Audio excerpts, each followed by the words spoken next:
Assalamualaikum warahmatullahi wabarakatuh dan salam sejahtera. Saya Hairiah Nur Saada binti Hirsani akan membentangkan dan mengulas satu isu dalam pendidikan iaitu isu gejala sosial dalam kalangan pelajar sekolah. Okey, umum tahu, pada masa kini, kehidupan serba canggih seiring kemajuan teknologi dapat dirasai oleh hampir seluruh warga Malaysia. Namun, dalam zaman yang semakin bertamadun ini, pembentukan akhlak dan sahsiah pelajar sekolah semakin menyedihkan. Berjudi, minum arak, pornografi, pelacuran, penyeludupan dan lebih parah sehingga membunuh. Sewajarnya, isu ini perlu ditangani dalam memastikan keberkesanan pendidikan selari dengan falsafah pendidikan negara.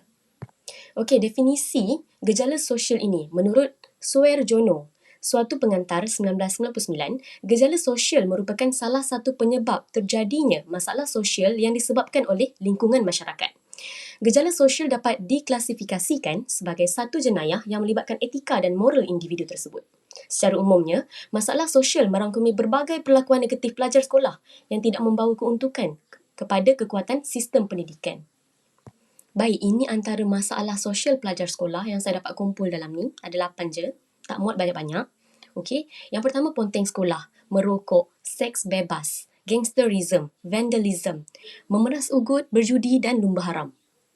Okey, kita pergi pula kepada faktor-faktor berlakunya gejala sosial pelajar sekolah ni. Okey, yang pertama, globalisasi dan modernisasi. Ini adalah city culture kita panggil. Pembudayaan kota daripada pengaruh barat. Ini sangat bahaya. Bila ada globalisasi dan modernisasi ini, terjadinya pengaruh media massa. Ada filem-filem luar negara, drama-drama luar negara yang mempengaruhi minda dan pemikiran pelajar sekolah pada hari ini. Seperti filem-filem rape dia, 18 tahun ke atas, drama-drama yang berciuman, bercumbuan dan sebagainya. Okey, yang ketiga, pengaruh internet. Pengaruh internet ni adalah adanya media sosial, TikTok, Instagram, Facebook, Twitter dan sebagainya. Yang keempat, cara berpakaian. Bila ada budaya barat, cara berpakaian berbeza. Yang menjadikan Melayu dan Islam. Yang kelima, dunia cinta remaja. Pelajar zaman sekarang, semua dah ada pasangan masing-masing. Itu membimbangkan kita. Yang keenam, kesempitan hidup. Apabila pelajar melalui kesempitan hidup, akan berlakulah kecurian, rompakan, ragut dan sebagainya. Yang ketujuh, institusi kekeluargaan yang goyah. Ada pelajar yang hadir daripada keluarga yang ibu bapanya bercerai. Ada juga yang meninggal dunia. Okey, yang ke-8, terlalu banyak masa lapang. Pelajar, bila Sabtu Ahad, terlalu banyak masa lapang, tak ada benda banyak berfaedah nak buat, mulalah mereka buat yang bukan-bukan.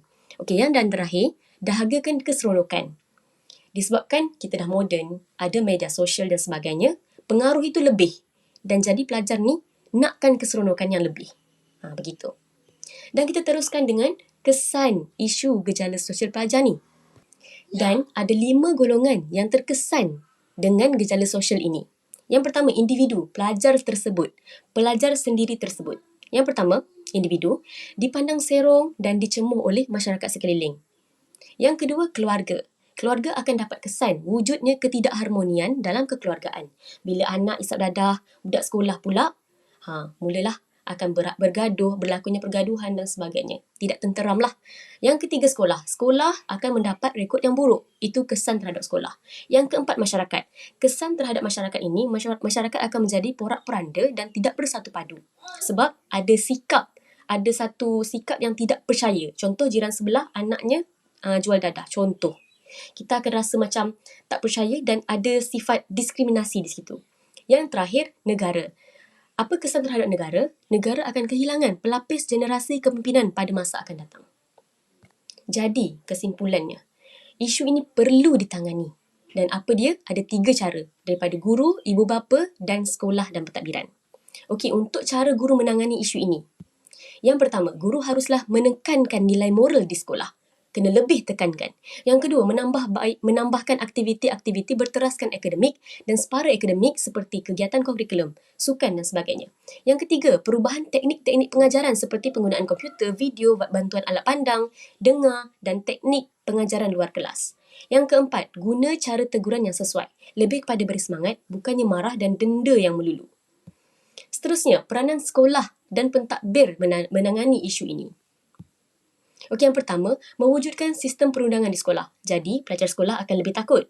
Yang kedua, diadakan seperti kaunseling di peringkat sekolah. Guru-guru kaunseling perlu memainkan peranan yang lebih banyak.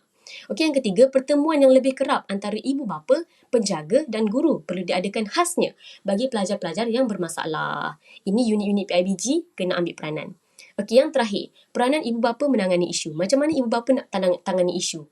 Okey, ibu bapa. Yang pertama, memperhatikan setiap gerak-geri atau pergerakan anak-anak mereka. Dengan siapa dia berkawan, dengan siapa dia keluar. Yang kedua, mengetahui dan mengenal pasti masalah yang dihadapi oleh anak mereka. Jangan biar anak mereka tu tak ada apa-apa sharing dengan mereka.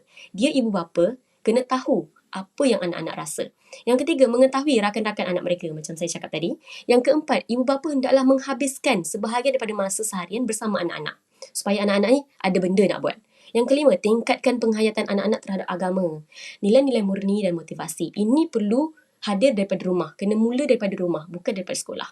Dan yang keenam, ibu bapa hendaklah menjadi role model kepada anak. Nak suruh anak solat? Solat dulu. Nak suruh anak puasa? Puasa dulu. Nak suruh anak jangan buat bukan-bukan. Anda perlu mulakan dahulu. Okey, baik. Isu ini masih meruncing dalam dunia pendidikan kini. Sampai sekarang masalah ini masih ada. Jadi para guru, ibu bapa, pihak kerajaan dan masyarakat sentiasa meluahkan rasa gusar dengan sikap pelajar sekolah ini. Namun, dengan hanya menitipkan rasa bimbang tidak dapat membantu menangani masalah ini. Semua pihak perlu bekerjasama memainkan peranan masing-masing untuk membendung isu pelajar sekolah ini dari berleluasa. Pelajar sekolah pada hari ini adalah harapan negara dan bangsa pada masa akan datang. Itu sahaja daripada saya. Sekian, terima kasih. Terima kasih.